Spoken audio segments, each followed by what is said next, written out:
My boyfriend's little brother moved in after their parents were arrested, and I'm doing my best to understand, but his unsettling behavior is making me feel unsafe in my own home, and my boyfriend says I'm overreacting.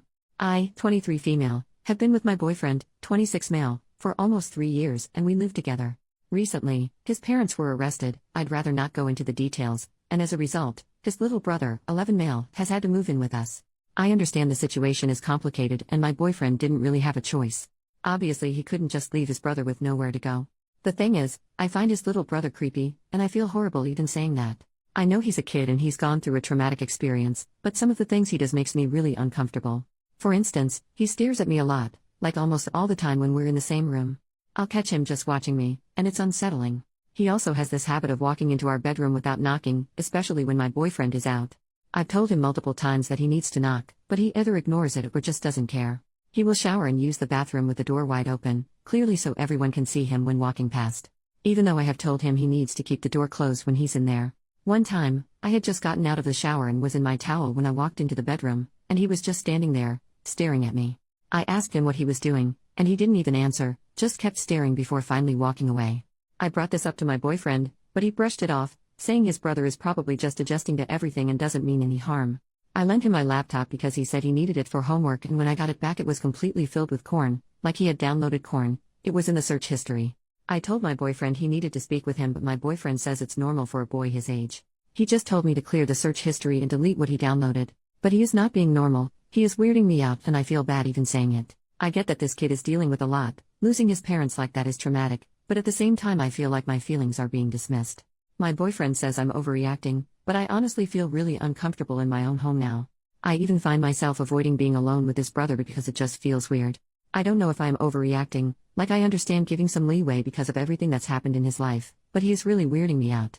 Any advice on how to handle this would be really appreciated. Top comments. Commenter number 1. This kid has serious issues and needs to be in therapy. Like now, this is way beyond what you should be getting advice online for. It's super concerning that your boyfriend isn't taking it seriously and is dismissing your feelings. He's undoubtedly feeling really overwhelmed right now, but that's no reason to put so much of this on you. In my opinion, you need to put your foot down and tell your boyfriend that if he won't take it seriously and get his brother help, that you don't feel safe and comfortable in the home and you're leaving. Make it clear you're not saying it's me or your brother, it's everyone's mental health. Commenter number 2. I'm not sure anyone has mentioned this yet, but some of his behaviors indicate sexual trauma or child abuse. Being hypersexual, doing age-inappropriate things, not understanding physical boundaries, and seeking corn at 11 years of age are all indicators that this child has witnessed, experienced, or been exposed to things that were inappropriate.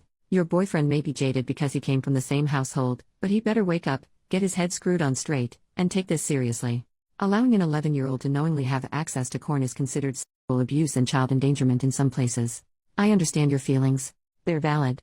Something is off with this child. However, before you jump straight to fearing him, try to put his behavior into perspective and look at things from a different point of view.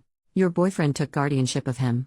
He needs to start acting like a guardian and start talking to his brother like an adult talks to a child. This child needs boundaries, and he needs to know that his behavior is unacceptable. Your boyfriend needs to tell him that when he uses the restroom or showers, the door remains closed. He needs to know it's unacceptable behavior to search for corn.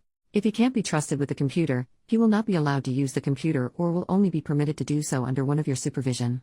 This child needs therapy as soon as possible. You and your boyfriend need guidance and assistance.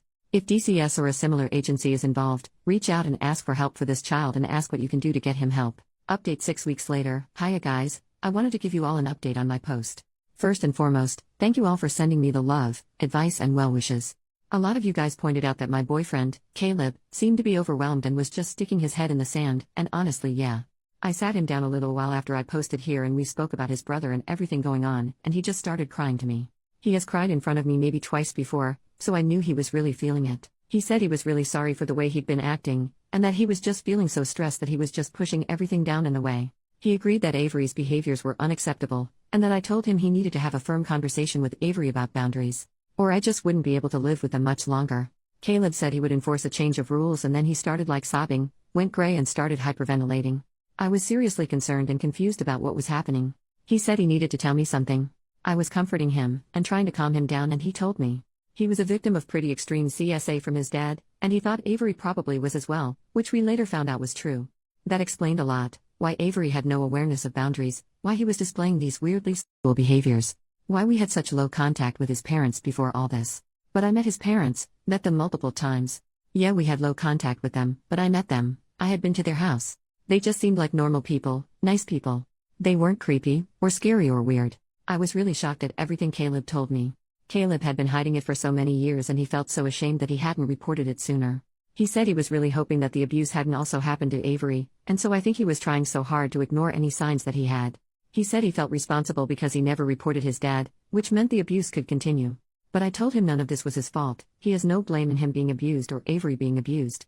We sought advice on what to do. We reported what Caleb had said to the police and to social services. Both Avery and Caleb were interviewed, but we haven't heard much back from the police about anything that might happen next. They said it could be a long process if they managed to bring any charges at all. Social services started giving us some more support. Avery has been behaving a lot better since. He's been listening to boundaries more. He's actually changed a lot in the short time since I posted here last. He's come out a bit more as a pretty charming and charismatic boy. Even though if I'm totally honest he's still a little weird, but maybe that's to be expected after having the life he had. I got him into Scouts and he's made a pack of really close friends, who have even come over a few times. He's been getting on well with school, although they said he's only on KS1 level work, but I'm sure he'll catch up in time. And even if not, it's not the end of the world.